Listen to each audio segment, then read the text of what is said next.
Yo iba a empezar diciendo, agradezco a los de la cátedra, en particular a Quique Arias y también, por supuesto, a Eduardo, el haberme invitado para esta charla, pero no, voy a empezar diciendo que me ha sacado los colores. La verdad es que ahora vengo aquí a Ciudad Real, pero todas las veces que he ido durante, bueno, ya digo, más de 30 años a Albacete, pues la verdad es que he ido muy a gusto y me he sentido como en casa.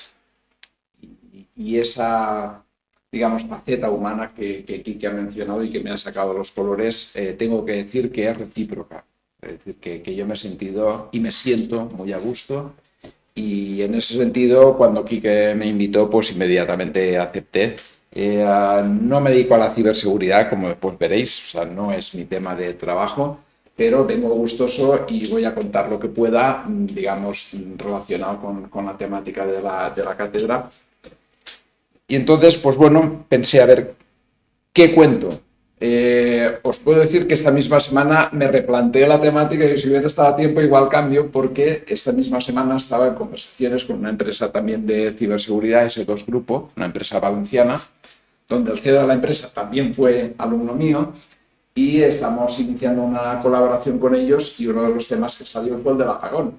Parece claro ya a estas alturas que no fue un ciberataque, pero es que la ciberseguridad tiene muchas ramas y hablábamos de que hay puntos débiles, a veces con elementos hardware, no son solamente ataques software, sino que puede haber elementos hardware que se introducen en un sistema y que eso puede tener una serie de consecuencias. Y estuvimos hablando del apagón y estuve tentado de decir, oye, cambio la charla y os cuento esto, porque también hubiera sido un tema que seguramente a estas alturas y por el reciente suceso, pues a lo mejor os hubiera interesado incluso más que lo que os voy a contar. Pero en cualquier caso, esta es la charla que había preparado, os lo voy a contar. ¿Y de qué voy a hablar? Vamos a ver, dentro de esa relación entre la inteligencia artificial y la ciberseguridad, pues hay muchos aspectos. Es decir, todas estas temáticas son muy interdisciplinares, muy amplias y hay muchos aspectos que se pueden considerar. Y uno de ellos, y aprovecho ya para decir, lo siento, pero yo no estoy de acuerdo con que los recursos de cómputo son infinitos. Los recursos de cómputo son infinitos y además consumen una burrada de energía eléctrica. Y la charla que más frecuentemente he impartido en los 2 últimos años ha sido precisamente relacionada con el coste energético de la inteligencia artificial, poniendo la cautela de decir, ojo, los recursos no son ilimitados y esto tiene un coste muy elevado que tiene un impacto medioambiental.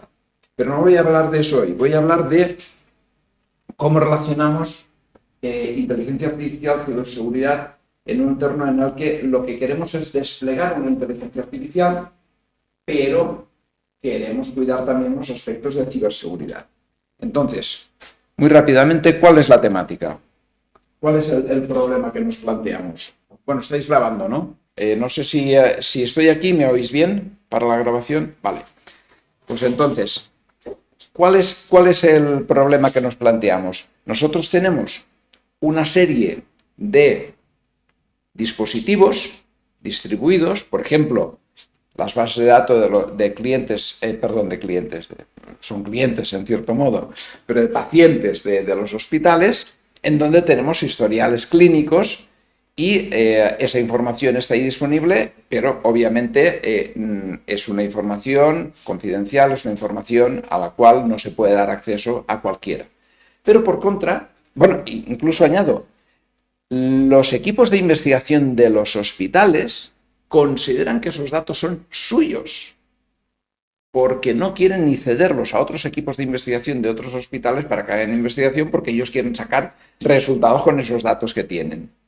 Vale, pero en este contexto, cuando les planteas, oye, ¿y no estaríais dispuestos a poner datos en común con otros hospitales para crear modelos de inteligencia artificial con una finalidad beneficiosa?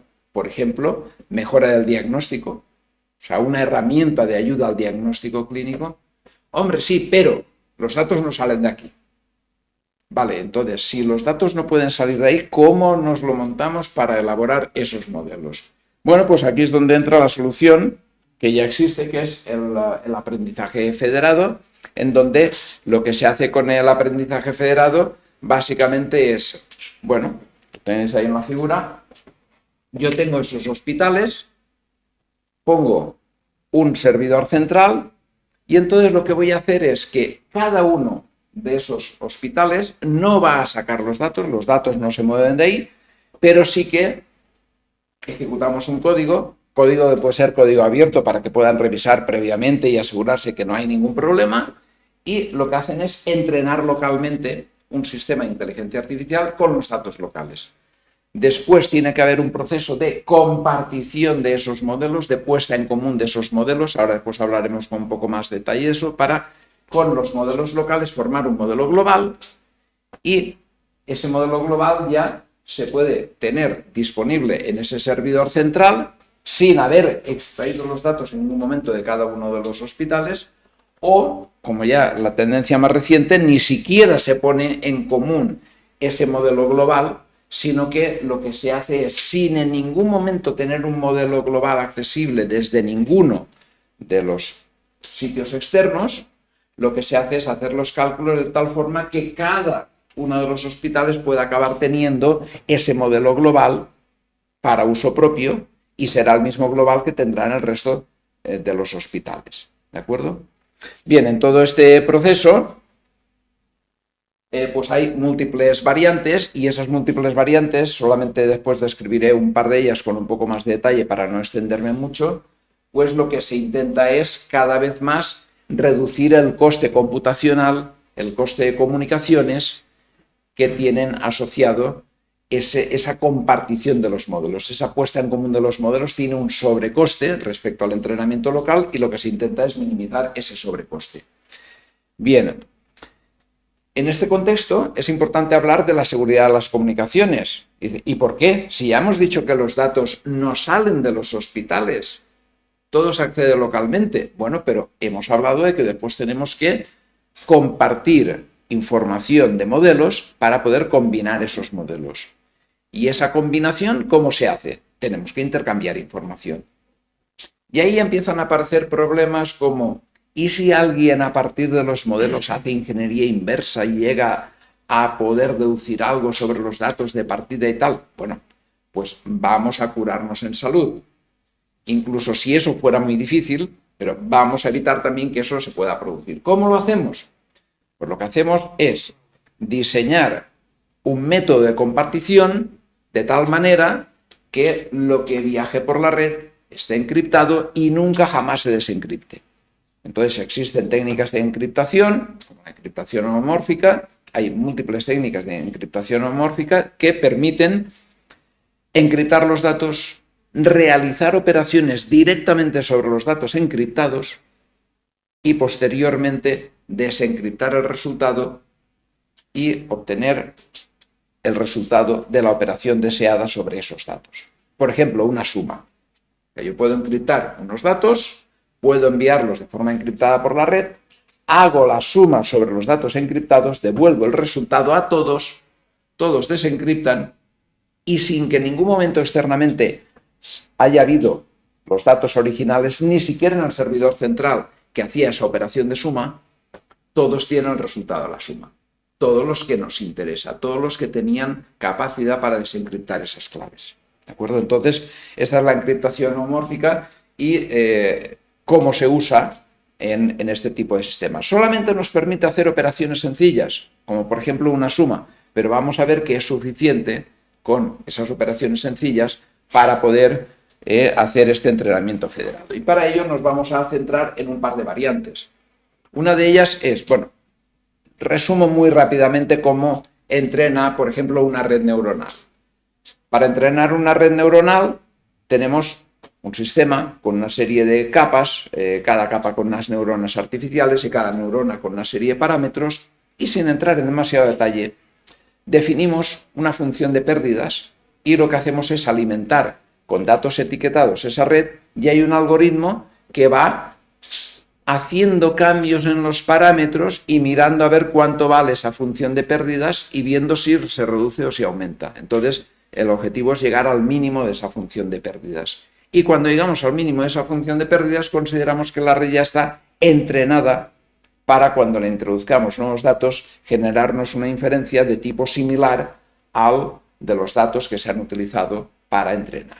¿De acuerdo? Entonces, ese proceso matemático, informático, porque esto está programado, de iteraciones sucesivas en donde vamos minimizando esa función de pérdidas, ¿vale? Pues simplemente requiere de intercambio de algunas informaciones. Uno de los métodos más utilizados, este método hoy en día ya se usa poco, pero fue el origen y de él han habido múltiples variantes, es el método del descenso del gradiente, en donde lo que hacemos básicamente es, si tenemos la función de coste, vamos a calcular cuál es la derivada, vamos a ver cuál es la pendiente, vamos a ver cuál es el camino de máxima pendiente y, por tanto, en qué dirección nos tenemos que mover actualizando los valores de los parámetros para que en cada iteración vayan reduciendo el valor de esa función de coste y, por tanto, nos vayamos acercando al objetivo final, que es tener la red bien entrenada.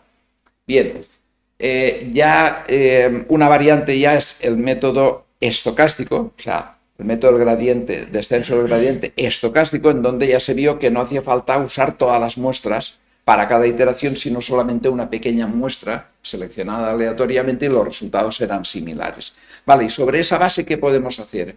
Podemos construir un método federado que sea equivalente al método centralizado, simplemente haciendo lo siguiente. En cada iteración, aquí tengo una máquina, esta máquina entrena con su modelo local, la otra con su modelo local, con sus datos locales, la otra con sus datos locales.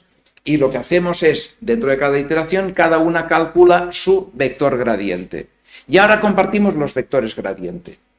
Y lo que hacemos simplemente es sumar los vectores gradiente de todos para después dividir por el número de elementos que hemos sumado y sacar el promedio, ¿vale? Entonces, ese cálculo del promedio del vector gradiente, simplemente enviamos copias del vector gradiente encriptadas, las sumamos, devolvemos el resultado de la suma todavía encriptado y desencriptamos en cada máquina y ya tenemos ese vector gradiente. Esa es la versión que es totalmente equivalente al entrenamiento centralizado, pero es la más costosa, porque por cada iteración tenemos que enviar el vector gradiente, con lo cual hay que encriptar, transmitir, sumar, volver a transmitir, desencriptar. Es la más costosa. En un intento de avanzar para reducir costes computacionales, lo que se vio es que dentro de cada época, es decir, dentro del procesamiento de cada época, una época es cuando procesamos las diferentes muestras de entrenamiento. Cuando ya hemos terminado con todas y volvemos otra vez a empezar, es una siguiente época y así. Vale, pues dentro de una época, si en lugar de procesar los vectores gradiente, haciendo las sumas que he dicho, lo que hacemos es iteramos y no nos paramos a compartir vectores gradientes nada, ¿no? O sea, simplemente entrenamos en local, como si todos los datos estuvieran en local. Entrenamos. Y ahora lo que hacemos es compartir los parámetros de los modelos, ¿vale? Ahora tenemos los modelos y promediamos parámetro a parámetro los valores. O sea, yo tengo 20 copias de un modelo, todas obviamente con el mismo número de parámetros en el mismo sitio. Y ahora esas 20 copias con valores diferentes las promedio. Y ese promedio no es exacto, salvo lo que diré ahora, y pues ya tenemos ese modelo promedio de las aportaciones de las muestras que tenemos en todos los hospitales. De nuevo, ese promedio de cada uno de los parámetros no deja de ser lo mismo que he dicho antes. Encriptamos, transmitimos, sumamos sin desencriptar, devolvemos el resultado y se desencripta. Con lo cual, con la misma operación de suma, con valores encriptados, podemos también hacer este tipo de cálculo del promediado. ¿Cuál es el problema? El problema es que para que esto sea equivalente al entrenamiento centralizado, solamente nos vale si ese promediado lo hacemos dentro de cada época. Porque si terminamos una época, pasamos a la siguiente y no hemos promediado, cuando promediemos el resultado divergerá cada vez más de lo que hubiéramos obtenido de forma centralizada. Entonces, este método ya nos permite reducir el coste de la encriptación y de las comunicaciones, pero con una salvaguarda. Si nos pasamos, ya empieza a haber errores acumulados. ¿De acuerdo? Bien, hay otros métodos que intentan avanzar más en esa línea de, sacrificando el mínimo de precisión, intentar reducir al mínimo el número de operaciones. Bueno, vamos a analizar el problema de raíz. ¿Qué es lo que realmente pretendemos? Bueno, si queremos reducir drásticamente el coste de la encriptación y de las comunicaciones, lo ideal sería hacer esa puesta en común una sola vez, no un montón de veces durante el proceso. Pero el problema es que si se actualiza el modelo localmente hasta terminar de entrenarlo y luego los ponemos en común, el resultado va a ser penoso. Ese promediado de modelos, al final, después de todo el entrenamiento, va a ser penoso. ¿Por qué? Porque durante el entrenamiento básicamente ocurre una cosa, y es que las diferentes rutas que hay en una red neuronal se reparten sus aportaciones en el cálculo del resultado para una muestra dada. O sea, yo le introduzco una muestra a la red neuronal, se me activan una serie de rutas y cada una aporta una parte. ¿Qué porcentaje aporta cada ruta y qué rutas se me activan?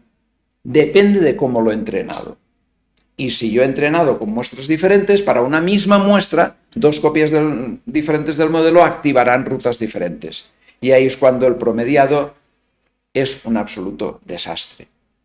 Vale, entonces, teniendo eso en cuenta, si yo entreno en su totalidad con datos locales y quiero promediar al final, el resultado va a ser un desastre.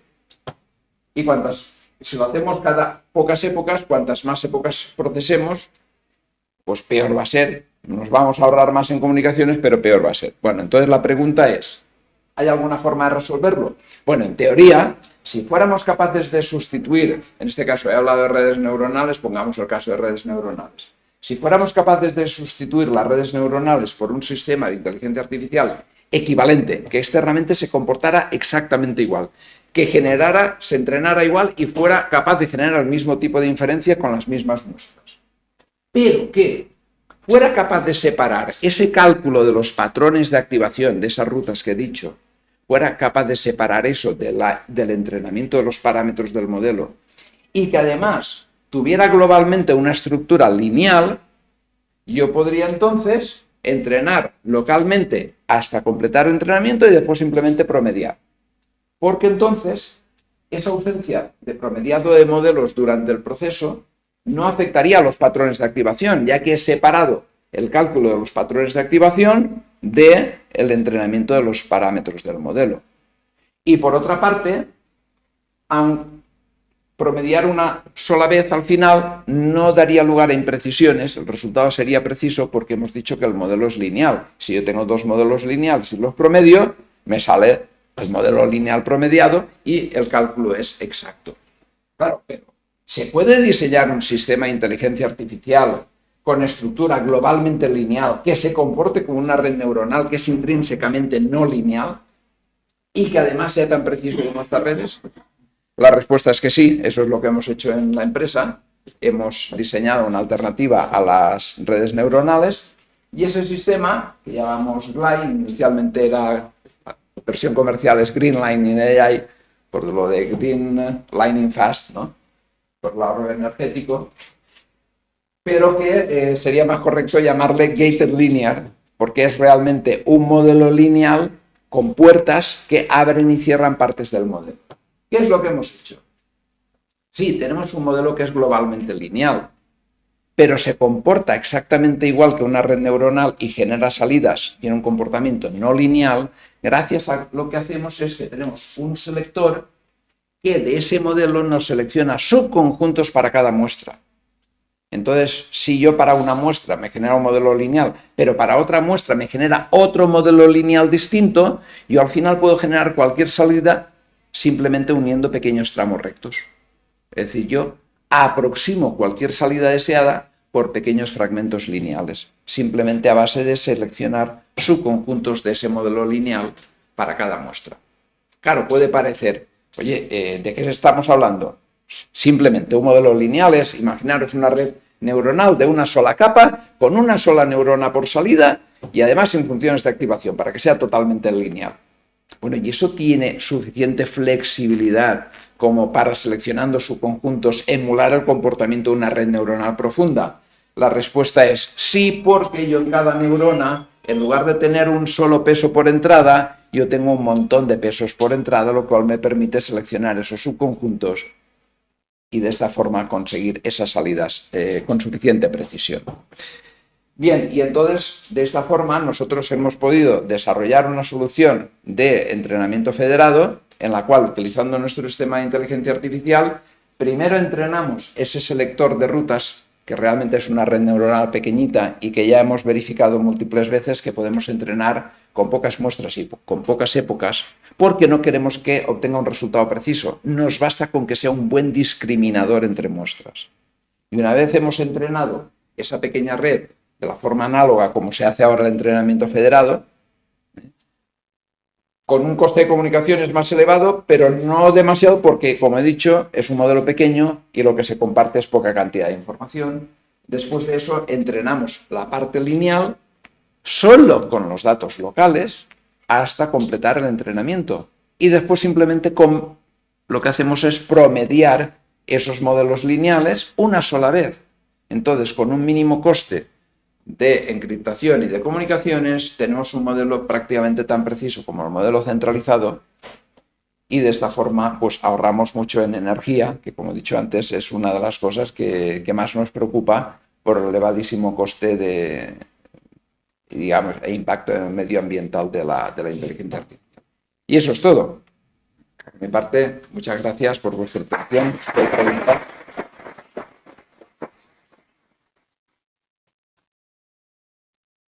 ¿Tenemos alguna duda, alguna pregunta? Yo le quería preguntar, los modelos locales, al basarse en datasets muy pequeños, ¿no dejan de ser poco fiables? Porque... Sí, eso es cierto. Y hay veces en las que nos encontramos, vamos a ver, volvamos atrás.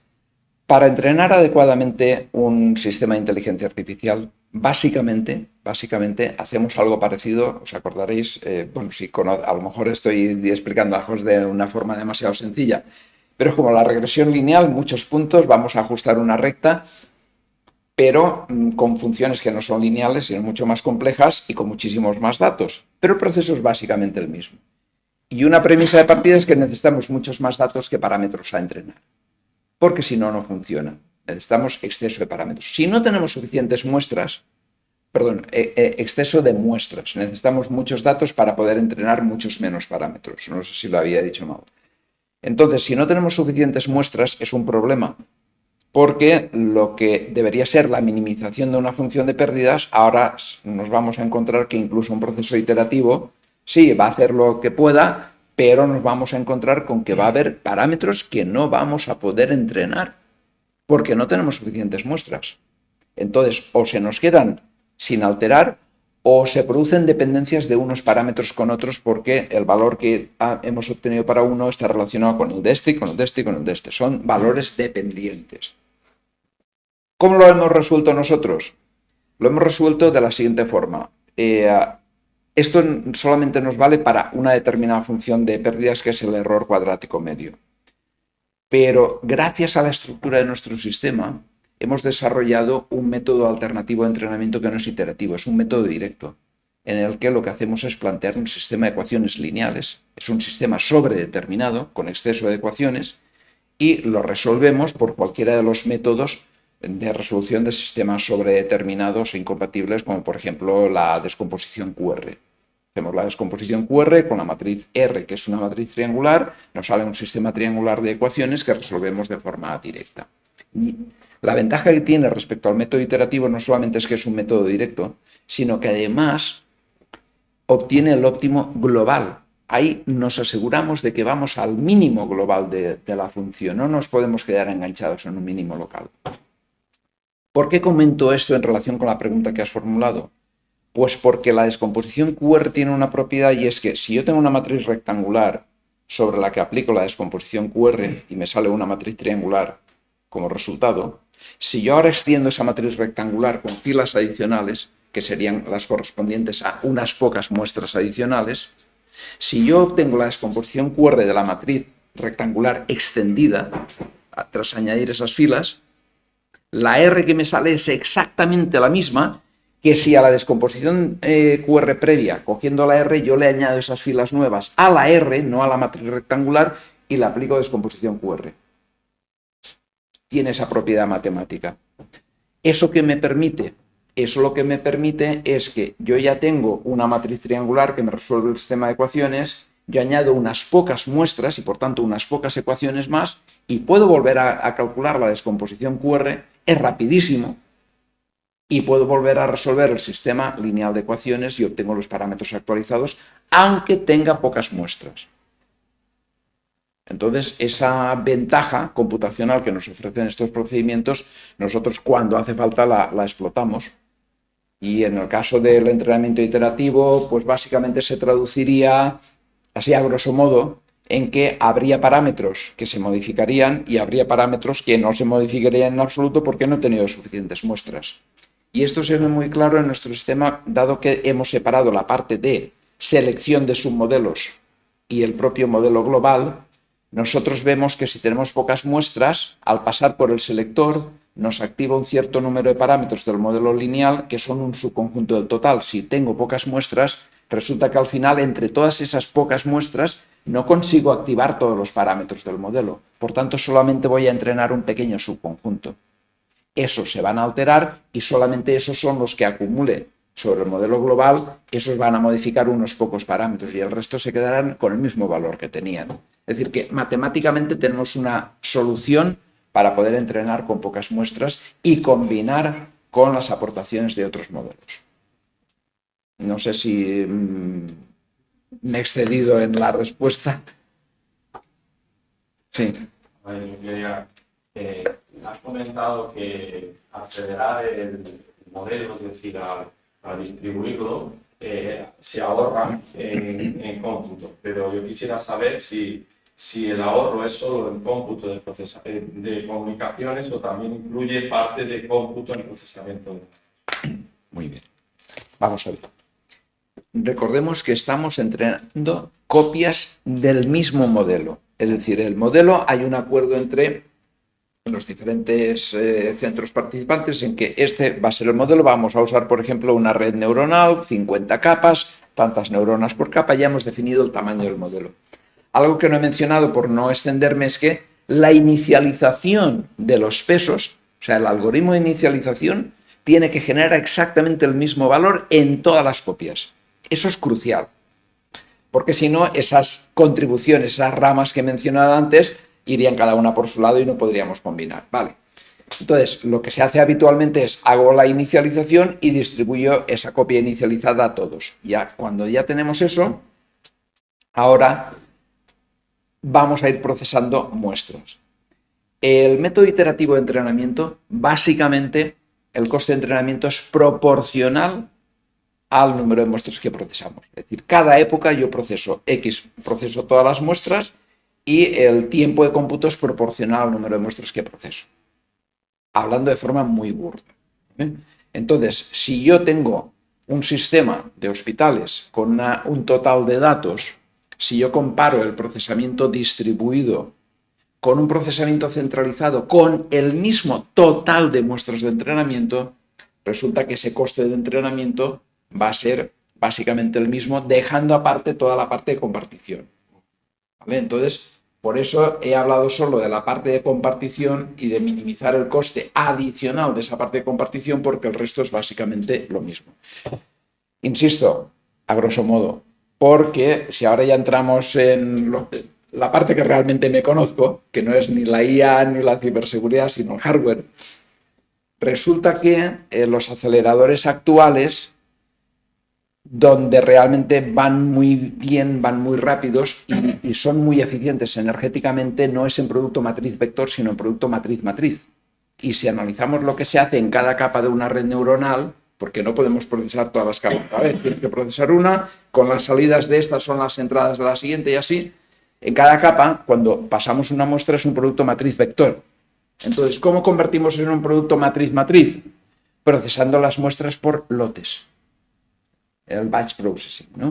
Entonces procesamos un lote, un batch, y de esa forma conseguimos convertir matriz-vector en producto matriz-matriz. Y de esa forma, si ajustamos bien los tamaños de los lotes, conseguimos el óptimo en cuanto al procesamiento en el hardware disponible. Entonces, hablo respecto a esa versión optimizada, ¿vale? O sea, pero si en todas las copias optimizamos, básicamente el tiempo de cómputo, dejando aparte la puesta en común, es básicamente el mismo en centralizado y en distribuido. Tiempo de cómputo no, número de operaciones. Porque el tiempo de cómputo, obviamente, si yo proceso en paralelo en varias máquinas, el tiempo se reduce. Pero el coste energético se mantiene, es el acumulado, ¿vale? Sí. ¿Existe licencia de esta herramienta o librería para el mundo académico? Tenemos... sí. O sea, firmamos un acuerdo, una licencia de uso no comercial y a partir de ahí tenéis total libertad. Tenemos básicamente dos variantes. Una más completa en cuanto a funcionalidad y tal, que tiene este método de entrenamiento directo, además del iterativo y tal, pero que es menos eficiente, ¿vale? Y tenemos otra versión que tiene menos funcionalidad porque es la que estamos desarrollando, está todavía en desarrollo, pero que es bastante más eficiente. Porque hemos sabido enlazar mejor, hemos diseñado mejor las estructuras de datos y hemos enlazado mejor las dos partes del sistema y nos ahorramos muchas operaciones y mucha memoria y entonces pues va más rápido, pero ambas están disponibles para el mundo académico con una licencia de uso no comercial. Simplemente se firma esta licencia y a partir de ahí podéis usarlo libremente y encantados de que lo uséis para cualquier cosa, tanto para hacer investigación, publicar artículos, desarrollar casos de uso, incluso si queréis desarrollos potencialmente comerciales, donde ahí ya negociaríamos qué parte. O sea, que quiero decir, estamos totalmente abiertos. Curiosidad. Va más rápido. Para un mismo problema, y se hecho prueba de cuánto va el método tradicional y por nuestro método. A ver, depende, sí que hemos hecho pruebas. Vamos a ver, resumo un par de casos. Caso en el que nosotros tenemos un sistema, ahora ya no hablo en federado, ¿vale? Hablo en centralizado. Tenemos una red neuronal convencional, la entrenamos con el método iterativo convencional. Ahora tenemos nuestro sistema, lo entrenamos también de forma iterativa para que la comparación sea lo más justa posible, con básicamente el mismo algoritmo de entrenamiento. De hecho, en la versión vieja de código se usa exactamente el mismo método de entrenamiento. Exactamente el mismo, no hemos tocado una línea de código. Con el mismo dataset, ¿vale?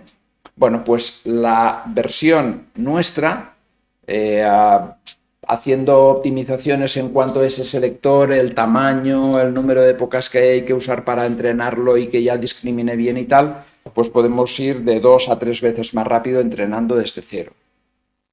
Si ahora queremos reentrenar con datos adicionales, cosa que en muchas aplicaciones ocurre, vas recibiendo más datos y tú ahora quieres entrenar. El problema que tienen los métodos de entrenamiento es que la función de coste la tenemos que aplicar a todos los datos. Dato que no entra en esa minimización, dato que no aporta a los parámetros.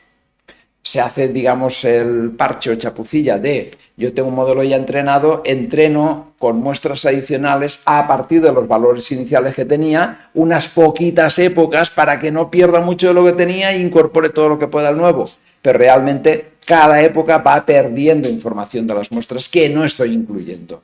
Entonces, si queremos mantener todo el conocimiento antiguo, tenemos que reentrenar con las muestras viejas más las nuevas.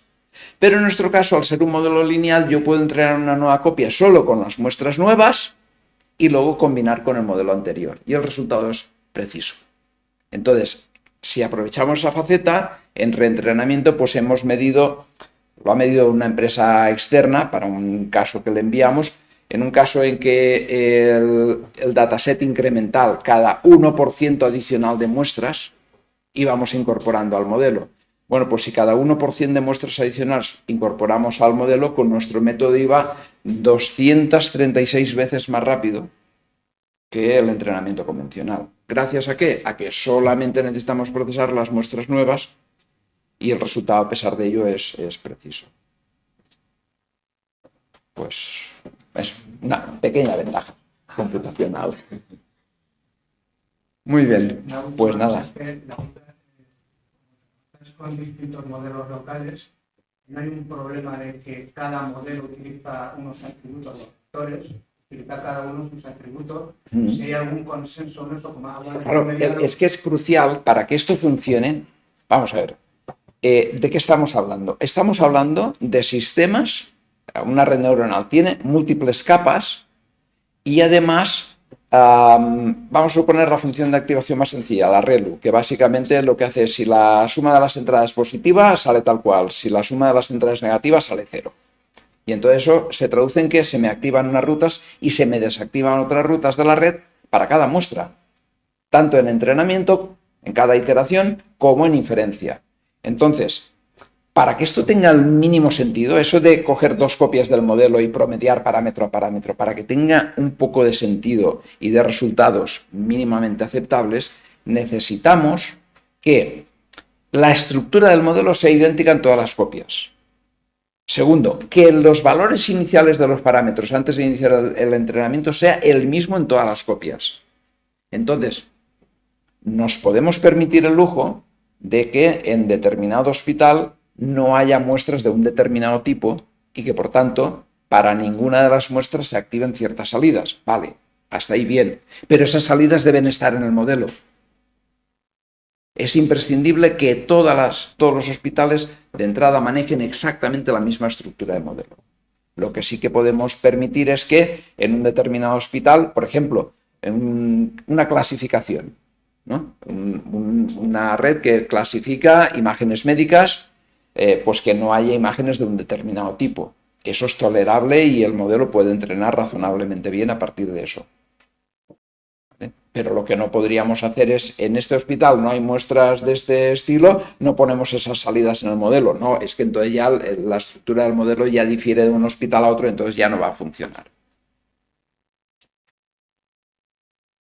No sé si contestaba. Sí, no sabía si aportaban modelos diferentes, aportaban más información al modelo. No, lo que se hace es, tiene que haber un acuerdo previo sobre la estructura del modelo. Qué parámetros va a tener, o sea, la estructura, incluso los valores iniciales de cada uno de los parámetros. Y a partir de ahí se puede ya empezar a trabajar por separado. Si no, no funciona. Muy bien. Pues nada, muchas gracias. A vosotros.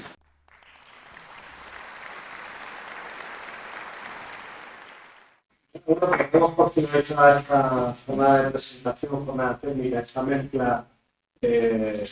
Nada, agradeciendo a los ponentes por su intervención y a todos vosotros por estar al final.